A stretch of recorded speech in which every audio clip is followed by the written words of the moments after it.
قربانی کی نیت سے قربانی کا وجوب۔ مسئلہ نمبر 10۔ ناظرین کرام، اس ویڈیو میں آپ قربانی کے مسائل، قربانی کا وجوب، اس کا بیان سنیں گے۔ آپ سے گزارش ہے ویڈیو کو مکمل دیکھیں، لائک اور سبسکرائب کریں اور ثواب دران حاصل کریں۔ مسئلہ نمبر 10۔ بعض لوگ یہ خیال کرتے ہیں کہ گھر میں پالے ہوئے جانور کے بارے میں اگر کسی شخص نے قربانی کی نیت کر لی تو اس نیت سے اس جانور کی قربانی کرنا لازم ہو جاتا ہے، اور ایسے جانور کو بدلنا اور فروخت کرنا بھی جائز نہیں ہے، جبکہ یہ خیال صحیح نہیں ہے۔ جانور کے پہلے سے ملکیت میں ہوتے ہوئے اس میں قربانی کی نیت کر لینے سے اس کی قربانی لازم نہیں ہوتی۔ اس جانور کے علاوہ دوسرے جانور کی بھی قربانی کر سکتا ہے۔ مسئلہ نمبر 11، صفحہ نمبر 37۔ جیل میں قید شخص پر قربانی۔ اگر کوئی شخص جیل میں قید ہے اور وہ مقیم ہے، نصاب کا مالک ہے، تو اس پر قربانی کے ایام میں قربانی کرنا واجب ہے،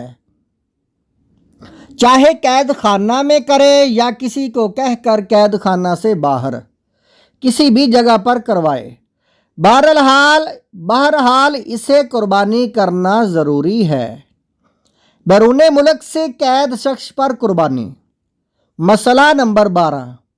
اگر کوئی صاحب نصاب مالدار شخص بیرون ملک اپنے ملک سے باہر جیل میں قید ہے، یا بیرون شہر اپنے شہر سے باہر مسافت سفر 73.5 کلومیٹر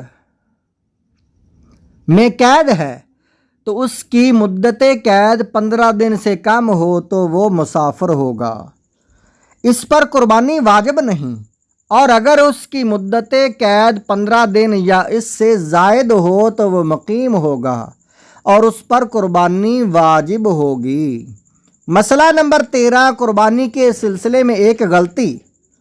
بعض لوگ قربانی کے سلسلہ میں یہ غلطی کرتے ہیں کہ کسی سال اپنی بیوی کے نام سے تو کسی سال خود اپنے نام سے تو کسی سال اپنے گھر کے کسی بڑے فرد کے نام سے قربانی کرتے ہیں، یعنی ہر سال گھر کے کسی ایک ہی فرد کے نام سے قربانی کرتے ہیں، اور یہ خیال کرتے ہیں کہ اس طرح کرنے سے گھر کے تمام افراد کے ذمہ سے قربانی کا وجوب ساقط ہو جاتا ہے۔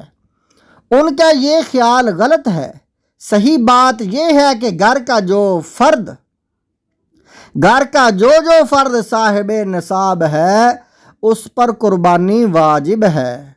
محض کسی ایک فرد کے نام سے قربانی کر دینے سے تمام اہل خانہ کا واجب ادا نہیں ہوگا۔